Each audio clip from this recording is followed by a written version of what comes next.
Yo, what's up, everyone? This is Vicente, And this is Izzy. and welcome back to another episode of the podcast. And now we're on part 4 of our Jurassic Takeover.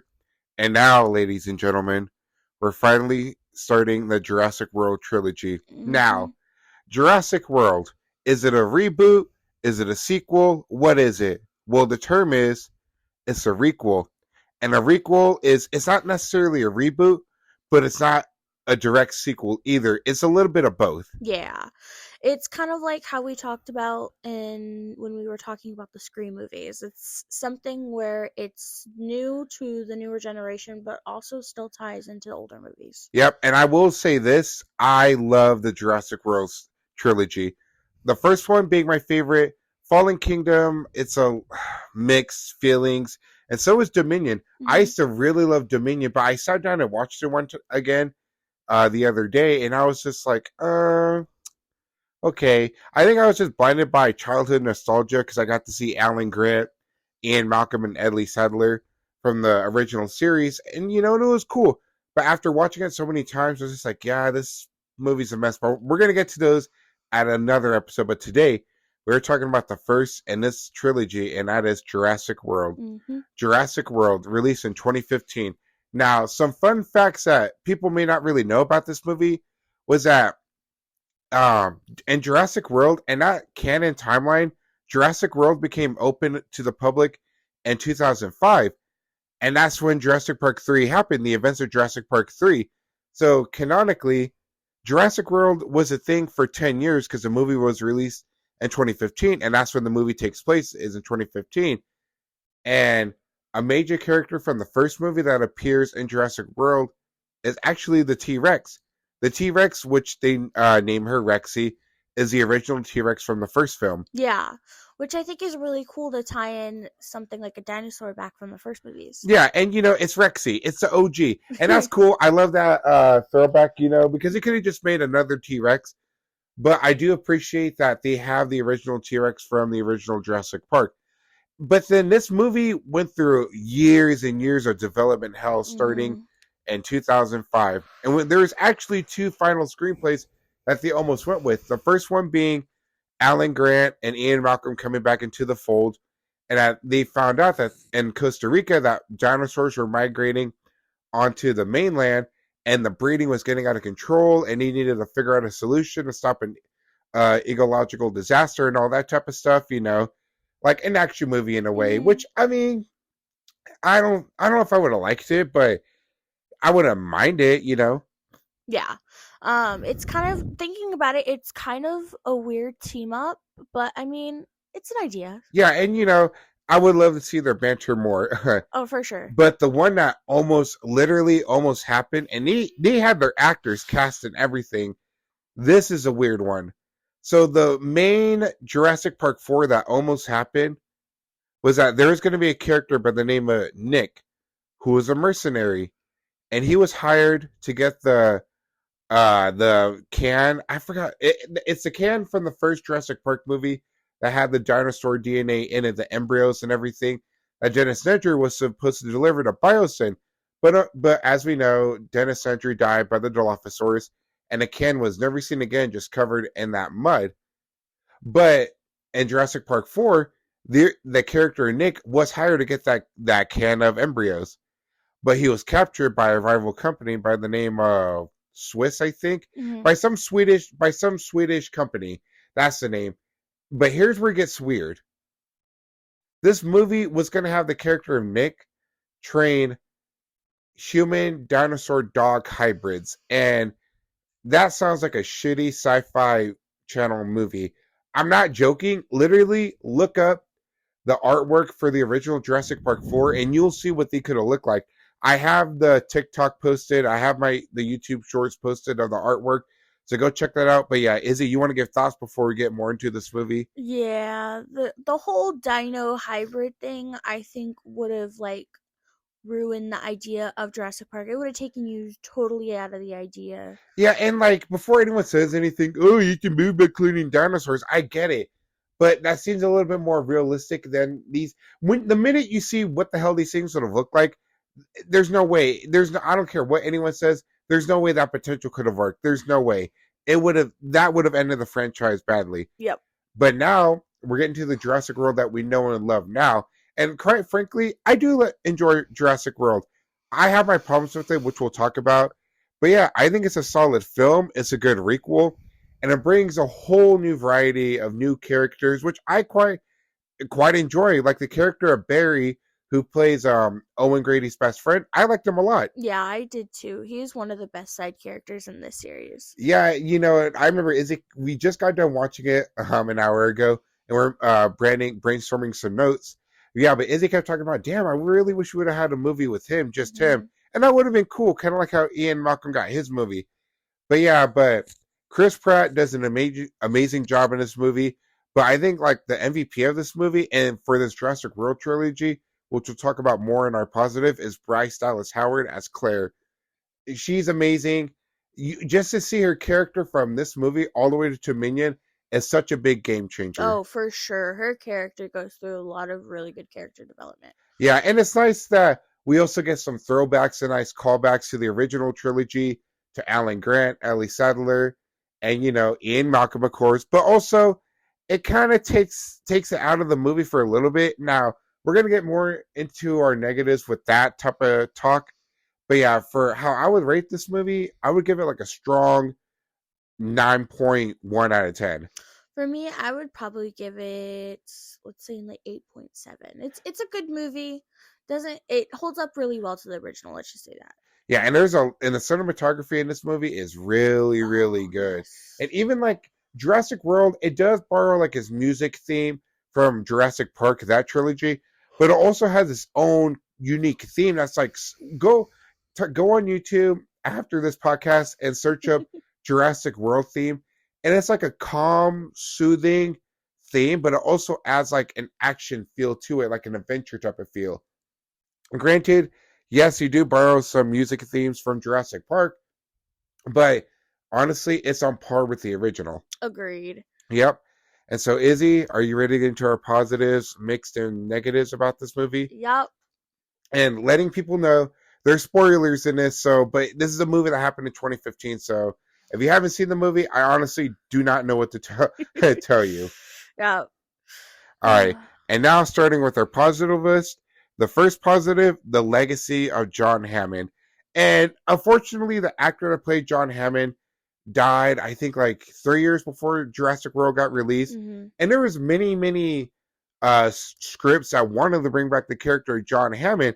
And he was going to be in the original Jurassic Park 4 that hired the mercenary Nick, but that never came to fruition. But what I love about this movie is that this is like a chef's kiss to John Hammond's dream. This is what Jurassic World is, what he wanted Jurassic Park to be. And so just to see all the theme park thriving for 10 years before it met its unfortunate end, and how it was bought out by the Masrani Corporation, and the character Masrani himself is an amazing character. And I love how in the movie you get to see Masrani say that he wants to fulfill Hammond's wish.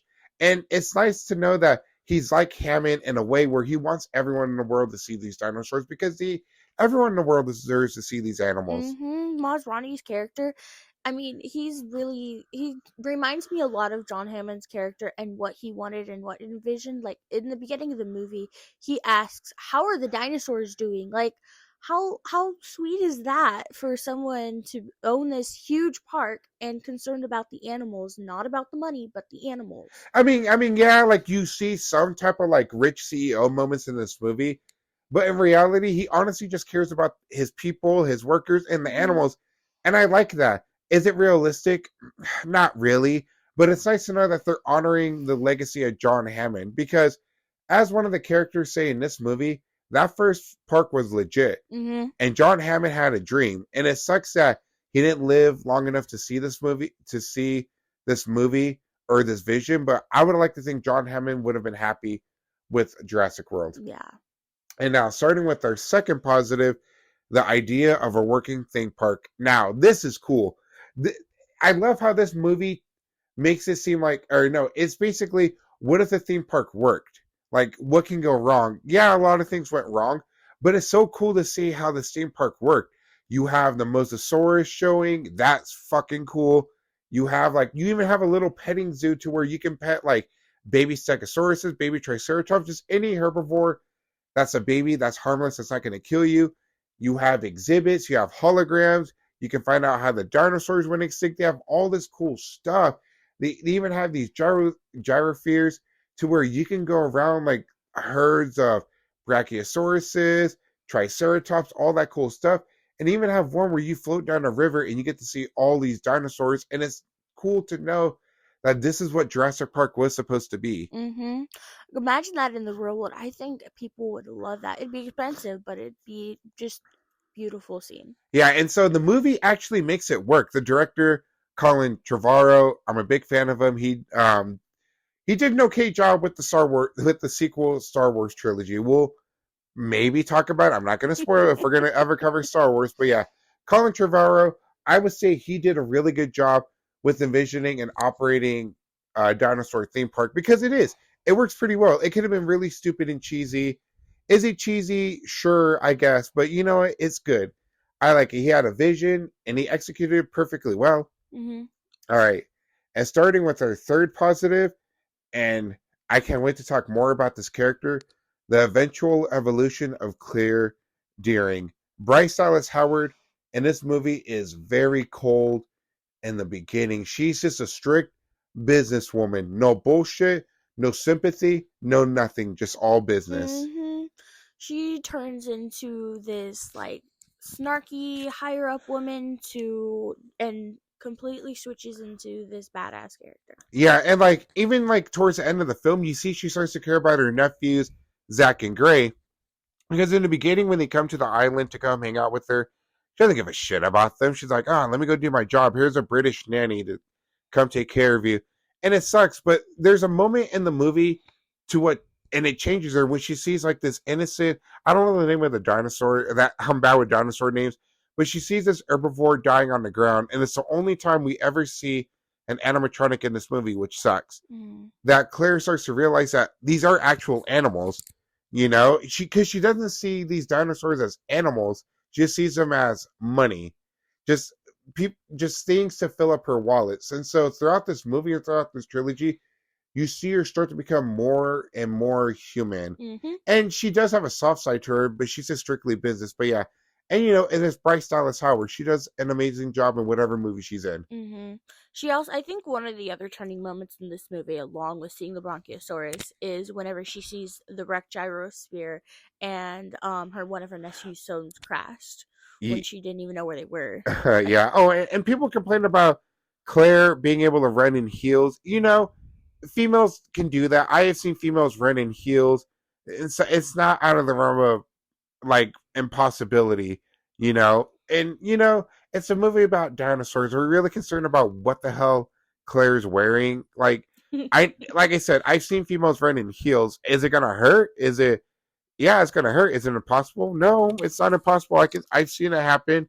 You know, I've seen them break their ankles afterwards, but you know, what do you want her to do? Take off her heels in the middle of a dinosaur outbreak? Yeah, and I'm sure that like if you're thinking if she worked from the park from the very beginning, she's been wearing heels for 10 years. So you feel get used to that kind of stuff. Oh yeah. And now moving on to our fourth positive, Owen Grady. Now, funny enough, this is another fun fact. I don't think Izzy knows this. She's looking at me. Owen Grady wasn't going to be played by Chris Pratt. Who's going to play? You take a guess. Who do you think was going to play Owen Grady before Chris Pratt? Chris Evans. No, that would have been Chris Evans as Owen Grady would have been cool. I could see that. Oh my! That's what I mean. I could totally see that. Captain America leading the Raptors. Uh-huh. No, but Owen Grady okay. I'll give you another hint. It was a Marvel actor. I'll buy you Dutch Bros the entire weekend if you can get this. Chris Hemsworth? No. Robert Downey Jr.? No. What? Really? No. I know, that's what I mean. I think it's a villain. Villain? I don't know the villains. I mean, I know the villains, but I don't know the villains. You're to kick yourself real bad. Who is it? Owen Grady was going to be played by Josh Brolin.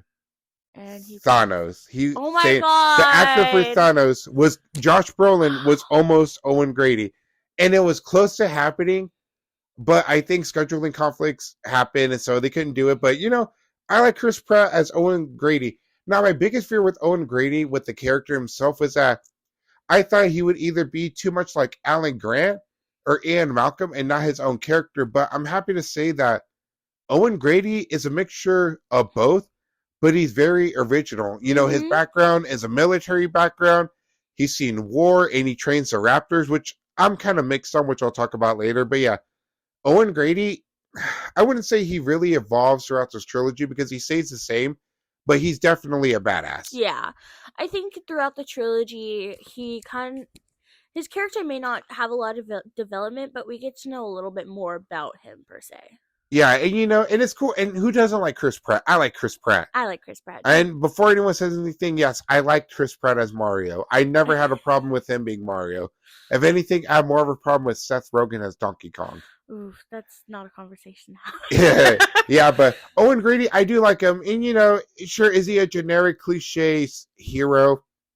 Yes, but come on, dude. No one complained about Alan Grant being like that. Mm-hmm. Or, you know, Owen Grady, I do like him. I think he's probably the best character in this trilogy. Now, I know I just said that Claire evolves the most, but that's just evolution. Yeah. I would say she has the best story arc, but as far as like best character and better written, I'll give it to Owen Grady. Okay. Or no, not better written because that's Claire, but best character overall. Oh, I'm giving it to Owen Grady, Chris Pratt, easily. Mm-hmm. And now number 5 on our positive list, the Indominus Rex. Now, I like the Indominus Rex, and seeing the Indominus Rex fight the T-Rex in theater, and I saw this in IMAX when I first seen it. Holy shit. It was so cool, but it was terrifying. Oh yeah, seeing this in theaters, what on the big screen was just like an amazing scene that I'm so glad I got to watch. And what's cool is that the Indominus Rex can turn itself invisible in this movie, and that's actually from the Lost World novel. If you listen to our Lost World Jurassic Park review, I said that in the Lost World novel, the Carnotaurs can turn invisible. And I mentioned that later on in a movie, I didn't specify which one, that they were borrow that element. And it's cool. The Indominus Rex is fucking scary. Mm-hmm. Like, this thing will kill you. Like, it does not care if it's hungry or anything. It's going to kill you. It's a killing machine. It was literally just bred in isolation. No social skills, no nothing. Just imagine being raised as a prisoner. Think of how crazy you would go. And Colin Trevorrow did a really good job of making Indominus Rex scary. And Izzy, I think you mentioned before that he kind of based it on a real life dinosaur. Oh yeah, it was based off I don't remember what it was called, but I know the long arms that it had was based off a real life dinosaur, which I thought was really cool. Yeah, and you know, and the running theme in this movie is that look at, like we said about the character of Claire and all the workers at Jurassic World, like the higher ups. There's a theme in this movie that man will create so much that it'll make him greedy. Mm-hmm. And the Indominus Rex is an example of that. And I don't want to talk too much about that specific subject until we get to our negatives, but yeah, the Indominus Rex is an example of the Jurassic World higher ups and CEO just being greedy. You know, yeah, Masrani wanted more teeth and scary, but he never asked for a monster. And that's what the Indominus Rex is. And I'm going to be honest, I think the Indominus Rex is a much better dinosaur than the Spinosaurus. Yeah, I agree too. The Indominus Rex is such a cool idea with the camouflage and the thermoflaw. I don't know what you call it. Thermoflaw. Oh, it can hide from thermal sensors. Yeah. That's actually scary. It, you know, like, because I like way before, like, because before today, I haven't seen Jurassic World in almost 2 years, but it always bugged me because I would think about it, I'm like, how the hell did he not see it? Like, wouldn't it pick up on their thermal? And so rewatching it, I'm like, oh, okay, so they mentioned that you can see it in its thermal vision, Mm-hmm. which is cool and was cool. But what makes it so much scarier is that it's a mixture of like a lot of dinosaurs, the T-Rex, maybe Spinosaurus, Allosaurus, and it also has Velociraptor in it, which I'm going to talk about in my mixed or negative feelings. I have to look at my list right now, but yeah, Indominus Rex, amazing dinosaur, and I really wish we could have seen more of it. And we kind of do in Fallen Kingdom, but as something else. Yeah. I think one more thing before we move on is like I want to say one of the scariest things with dinosaur is that it pulled out its own tracker. Like, can you imagine remembering that? Oh, because in the movie they say that when it was an infant. Oh yeah, before I get into it, they even say in the movie that there was a sibling, but the Indominus ate it. Oh, it did. Oh, Yeah, this Indominus is fucking crazy. It yeah. it gives no crap. But yeah, so they put a tracker in the Indominus, but they do with all the dinosaurs in case they escape from their captivity. No, the Indominus remember where they put it in her, Mhm. and it scratched it out. That if it's bad enough that this thing's a killing machine, but the fact that it's smart, that it remembers something from his childhood, that's just scary itself. Yeah, it is. All right. And finally, with our last positive, the new cast, I think they did a pretty good job. Yeah, I think all the new characters that they introduced were really good. Even the villains in this movie were done really well. There wasn't anybody that I disliked or like just didn't work. I think all the characters worked, and even in the continuous movies they still work. Oh, yeah. And, speaking of villain, I like the villain in this movie, Vic Hoskins. He's played by Vincent D'Onofrio, better known as Kingpin from the Daredevil TV show. Or, if you want to be funny, he's Edgar the Cockroach from Men in Black, or he's Private Pile from Full Metal Jacket. But yeah, Vincent D'Onofrio kills it in this movie. I wouldn't say like he's a straight on full antagonist just because he wants to save human lives by using the raptors as military weapons, but he also will do whatever it takes to make that dream happen. Yeah. And so just to see him kind of be happy that the Indominus broke out is a little psychotic. Yeah, it's kind of it just doesn't it's not good. He's not a good guy. Yeah, but out of all the new characters in this movie, like just side characters himself, I think Barry is the best side character. He's played by Omar Sy, who I think I only know him from he playing as Bishop from X-Men Days of Future Past. But yeah, I like the character of Barry. I would have liked to seen him do his own movie, or I know he appeared in Dominion, but like that was only for like maybe a minute or like maybe even like 40 seconds, and it sucks. True, but I think it was a good 40 seconds. I think it was oh, okay. I don't want to continue because I don't want to spoil the next or later episodes, but I really like him in Dominion. Yeah, and what's cool is that the character of Barry was actually in the military with Owen, and their chemistry actually, I like their chemistry. You can tell that they have a history together, even though they never say it.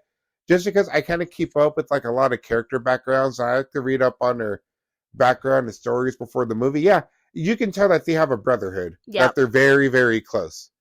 And now that we're done with our positives, we are going to our mixed feelings. And for us, our mixed feelings is the use of the velociraptors. Now, when I think of the velociraptors from Jurassic Park, I automatically think of the original trilogy, the killing machines, the one that will F you up, the ones that will kill you with a smile on its face, the one that will eat you while you're still alive, the ones that will gut you, rip out your intestines, everything, the ones that'll like hunt you down strategically, make you think you're going to kill one of them when in reality they just cornered your ass and now they're going to eat you. And so just to see them go from that to now they're being trained by Owen, it's a little weird. And I get it. It happens in real life with lions, tigers, bears, and stuff like that. But these raptors, when you see the raptors from the original trilogy and see them now, it's just kind of weird. Yeah. Another thing I want to add is I kind of wish they kept the character design of the raptors that they did in 3, I think. Oh, with the With feathers? the Yeah, the feathers. feathers was pretty cool. It was a little bit accurate. Yeah, exactly. I like the accuracy in this movie. So when they went back to the original design, I mean, it was cool. It was cool. Don't get me wrong. But yeah, the raptors are cool, but they kind of lose their fierceness in this movie with being tamed.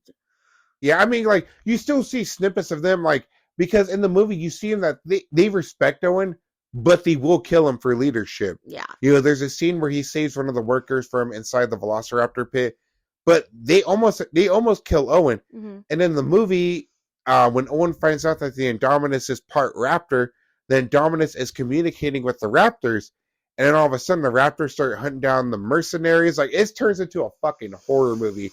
These things are killing people left and right. And that's the one scene I love with these Raptors, is that they're going back to their true animal form. But, and so, like I said, I'm 50-50. I think it's a cool idea. But then later on in this trilogy, the Raptors start to go down and become negatives for me, because I just would have liked it if they stood evil. Or not necessarily evil, but just killing machines. Yeah. And I feel like that was more of like a director's choice, and we'll discuss later in later episodes why, just because like the audience. But Yeah. And you know what's funny is that that's actually that's the one thing they took from the original Jurassic Park 4 script, was training a dinosaur. mm-hmm. You know, so yeah, that made it into the film, but thank God it was just some. I'd rather have it be a fucking raptor than a human dinosaur dog hybrid. God, for the love of God, people, please look that up. You're gonna be like, dude, if you hate Jurassic World, I think looking at the artwork will make you appreciate this movie a lot more. And now, moving on to our negatives for our final thoughts. Now, our first negative is the reason for creating the Indominus Rex. Now, I love the Indominus Rex, but in this movie, Claire explains why they make the Indominus Rex. Supposedly, the market's going down a little bit. People aren't impressed by a dinosaur anymore. And that's the reason why they're creating the Indominus Rex, was for money, celebrity visits, you know, the typical business hype. But in reality, there is no way people would get bored with the dinosaur. Dude, even just even seeing a skeleton gets me excited. Mm-hmm. Seeing a real live one, granted, I don't think I'd ever go to a real life Jurassic Park, but if I see it on the news, I'd be pretty excited. Yeah, I agree. It's the reason for making the Indominus is basically just for greedy reasons, and just I don't know. And that's okay. And that's what I talk about. The Indominus is representing greed, and it represents reality too. Because us as humans, we get greedy, and Mm-hmm. we want more money, and we'll do whatever it takes. And the Indominus Rex is representation of that. That we don't care how dangerous or scary it is. If it's gonna make money, if we see big money in that, people are gonna think big money and take it. They'll take the risk. You know, and it goes back to what Ian Malcolm says. Life finds a way. You know, you weren't gonna contain this thing no matter what. I think you probably had a chance of containing the Indominus Rex if you gave it social skills, but no, this thing was a killing machine. But the whole reason for creating it was just stupid. I seriously doubt people would have been bored with just seeing a Stegosaurus. Like, no, dude. In the movie, you see people get excited being at Jurassic World. There's no way in hell those people are bored. You see everyone laughing, cheering, and just even petting like the little herbivores and stuff. Exactly. Who wouldn't want to pet a dinosaur? I'd probably end up taking one home. All I would if I could. right, and so our second negative, and it's so stupid because it's such a small plot line in this movie. So the characters of Zach and Gray, their parents are getting divorced, and he keep mentioning it in the movie. It literally leads nowhere. It literally just serves as a purpose to get the parents back together at the end of this movie when they rescue Zach and Gray. There's so many scenes where they're talking about it, and I remember going over to Izzy and telling her, "Dude, you can just literally cut the scene, and it wouldn't change a thing about the movie." Like hell, one can say that the only reason why they're in this movie or at that park is because they don't want the kids being there when they get divorced. Yeah, I feel like they really only chose that plot line just to make it a bonding moment for the kids. Like, yeah, let's bond over divorce. I mean, granted, Colin Trevorrow he had brothers, and so he wanted to incorporate that in his film. And so he nails it. And as someone who has 5 brothers, and Izzy has a brother too, he did a good job with the brotherly bond. You know, older brother to little brother and little brother to an older brother. He nailed that bond perfectly. It's just this whole stupid divorce storyline that literally leads nowhere. I'm not saying you couldn't have it, But why even mention it if it's not going to play a big deal in the movie? Exactly. And it's not even like we see these characters again later. Yeah, So, we see him in the opening and then we see him in the end. yeah. And like I said, it's just no, you could have easily not mentioned that storyline and the movie wouldn't have changed Yep. at all. All right. And now down for our number 3 negative. This movie suffers what a lot of requels suffers from. Now, I have no issues with requels. Requels are a good idea. My only problem is when a requel plays it too safe. For instance, Scream 5.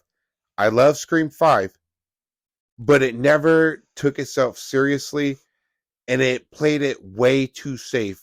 And it played exactly like the first Scream movie. Not bad, but at the same time, I would have loved to see a little bit more risk. Mm-hmm. But the biggest requel suffering is The Force Awakens. And I love the sequel trilogy of Star Wars. You know, I did enjoy Last Jedi and Rise of Skywalker. Not a fan of them, but I enjoyed them.